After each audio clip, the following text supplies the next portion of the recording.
ദേശീയ പണിമുടക്കിന്റെ ഭാഗമായി നടന്ന പരിപാടി ഉദ്ഘാടനം ചെയ്യാൻ CPM സംസ്ഥാന സെക്രട്ടറി MV ഗോവിന്ദൻ എത്തിയത് ബുള്ളറ്റിൽ യാത്ര ചെയ്താണ്. മലപ്പുറം കോട്ടക്കലിലായിരുന്നു CITUവിന്റെ നേതൃത്വത്തിൽ സംഘടിപ്പിച്ച പ്രതിഷേധ പ്രകടനം. പണിമുടക്കിനെ തുടർന്ന് LDFന്റെ വികസന മുന്നേറ്റ യാത്ര വ്യാഴാഴ്ച ഒഴിവാക്കിയിരുന്നു. ഇതിനെ തുടർന്ന് കോട്ടക്കലിലാണ് ഗോവിന്ദൻ മാഷ് താമസിക്കുന്നത്. താമസ സ്ഥലത്തു നിന്നും കോട്ടപ്പടിയിലുള്ള BTR മന്ദിരത്തിലേക്കാണ് ബുള്ളറ്റിൽ ഇദ്ദേഹം ആദ്യമെത്തിയത്.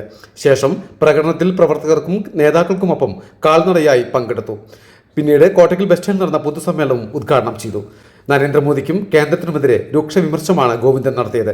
തൊഴിലാളി വിരുദ്ധ നിലപാടുകൾ ഭരണകൂടം നരേന്ദ്രമോദി ശക്തിപ്പെടുത്തിക്കൊണ്ടിരിക്കുകയാണ്. ഇതിനെ പ്രവേശിക്കുന്നതിന് വേണ്ടിയുള്ള ദേശീയ പണിമുടക്കാണ് ഇന്നിവിടെ ഇന്ത്യയിലുടനീളം സംഘടിതമായിട്ട് നടക്കുന്നത്.